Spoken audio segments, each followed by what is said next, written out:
확실하게 뿌리 뽑겠습니다. 해외에 나갔던 기업 돌아오면 대폭 감세를 해주겠습니다. 중소기업 청년 임금을 대기업 80% 수준으로 만들겠습니다. 재벌들도 이제 정신 차리고 경제 살리는데 앞장서도록 재벌들이 밀어내는 만큼 우리 아이들 일자리가 생기는 겁니다.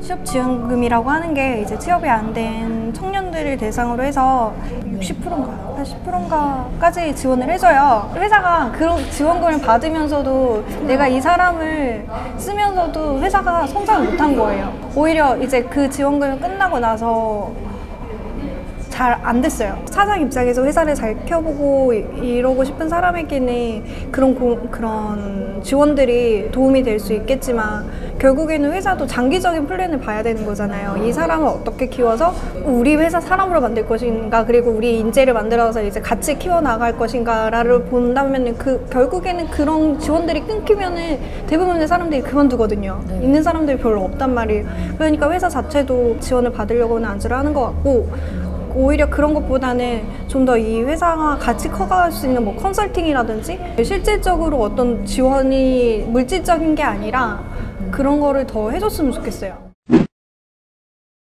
성취감을 줘야 되는 것 같아요, 직원들에게. 제가 좀 그런 쪽에 회의감이 많이 들어서 일을 그만둔 것도 그런 이유도 있었거든요. 굳이 돈 때문이 아니라 여기에서 계속 있으면은 후봉으로 되면은 계속 올라가잖아요, 어찌 됐던. 근데 이렇게 살고 싶지 않은 거예요. 이런 단순한 또는 이런 목표가 없다. 그냥 왔다 갔다만 하는 것도 내 젊은 날이 너무 아깝다는 생각도 들고, 정말 내가 하고 싶은 게 뭘까?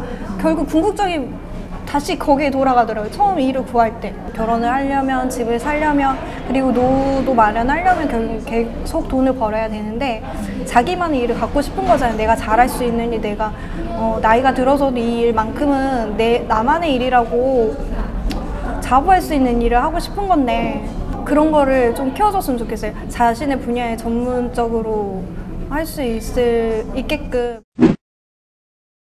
특허에 대해서 인지도가 좀 더 낮은 것 같고, 그리고 그 범위도 좀 애매한 것 같아요. 사업을 차린다고 하더라도 어떤 분야에서 특허를 내야 되는지, 또 그 절차가 혹시나 까다롭지는 않은지, 이게 좀 어렵지는 않은지, 특허도 이제 얼마만큼 국내외적으로도 많이 보호를 받고 있는지, 해외에서도 많이 가져가기도 하니까.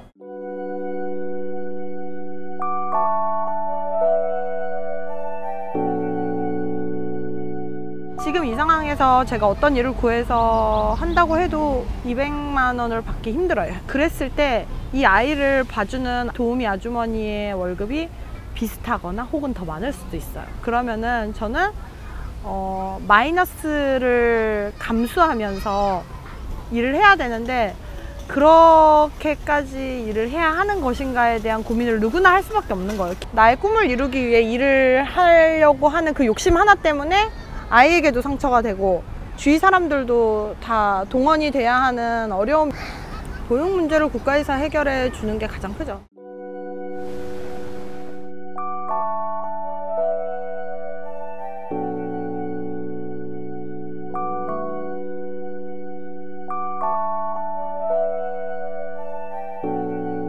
공기업에서 우선적으로 그 특성화고등학교나 그 마이스터 고등학교 학생들을 그 일자리를 창출하는데요, 우선적으로 모범을 보이면서 끌고 가겠다, 이런 얘기를 하잖아요.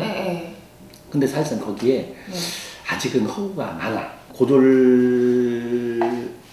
고졸자들을 채용을 했을 적이 그 기업의 그 약간의 보상, 또 내지는 그 장려금 이런 거 이제 보상이라기보다도 장려금 이런 거 있잖아요. 그게 일정 부분 그 지원금이 들어가요. 그래서 우리도 고졸자 채용을 적극 하겠다 하지만은 소수의 일부가 그 자리에 배려가 되지만은 그 학생들이 아까 사전에 말씀드린 것처럼 그런 열악한 환경에서 근무하다 보니까 애들이 상대적인 처우를 보면서 부당함을 보면서 나오게 된다 그런 얘기야. 말은 실력 중심이나 하지만은 고졸자라고 해서 대우가 분명히 부당 대우를 받고 있다 그런 얘기야. 거기에는 임금 문제도 열악하고 그 교육청의 상위 기관에서 지침을 내려진 현장 표준 협약서가 있어요. 그 야간 근로를 시킬 수 없다.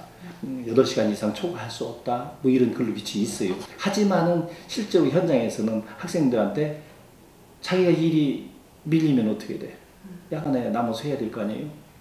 애들이 남아서 했다 그런 얘기 이런 식으로 이끌고 가는 거죠. 그러니까 그것이 다시 말하면은 그 고졸자들에 대한 그 열악한 환경으로 조성이 되고 있고 그 학생들이 거기에서 장기적으로 복무를 못하고 근무를 못하고 이제 바깥으로 나오는 거예요. 대학 갈래? 진학할래? 취업할래?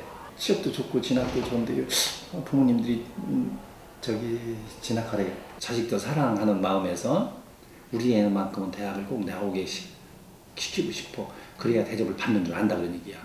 이 인식 자체가 사실상 우리 그 기성세대에서는 팽배해 있다는 얘기야. 사회가 고졸자들한테도 이러한 대우를 하고 있다는 현장 그거를 보여줘야 돼 사실. 그 사람들 인식을 개선을 시켜줘야 돼.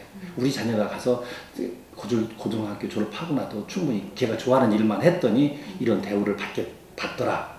또 그 길이 많이 있더라 하는 걸 보여줘야 돼.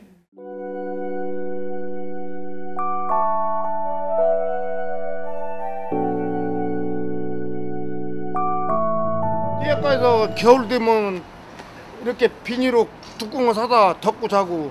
기초생활에 대한 그런 수급 이런 것도 안 되는 안 돼요.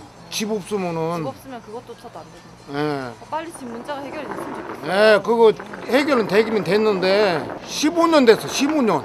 15년 동안 해결이 안 됐다는 예, 내가 여기서 잤어요. 저기 의자 있는 데도 이렇게 져가지고 비닐을 니아까 갖다 놓고 잤다니까 그래서.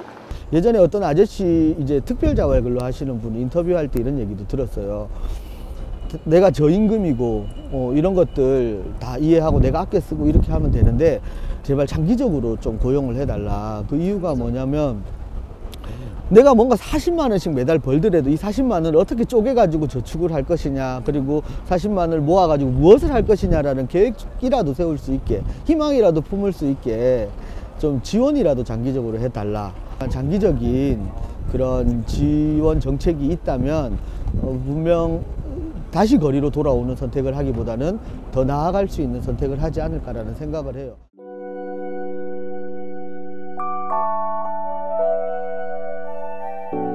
그 미술계 사람들이 많이 들어가는 그 홈페이지 같은 게 있어요. 급여는 항상 뭐 협의 뭐 이런 식으로 올라오는 거죠. 대부분이 오픈하지 않아요. 일단은 적든 많든 간에 오픈을 하는 문화?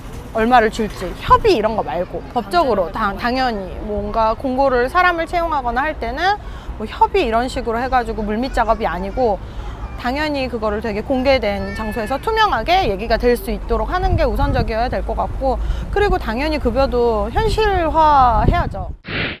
지원 같은 경우에는 매년 거의 정권이 바뀌는 것뿐만 아니고 매년 예산이 기획재정부에서 예산안이 마련이 돼가지고 내려오는 시기인데 예산이 많았을 때도 있고 적었을 때도 있고 그런데 그렇게 되면은 그 예산을 지원받는 입장에서는 사실 매우 크게 다가오죠. 기획비를 줄인다던가 하면은 뭐 그만큼 그 전시나 어떤 그 행사의 퀄리티가 낮아지는 결과로 이어지니까 어떤 프로젝트의 지속성 그리고 인력을 씀에 있어서도 그 사람의 생계를 위해서라도 어떤 그런 예산안은 꾸준히 지원되어야 할 필요가 있죠.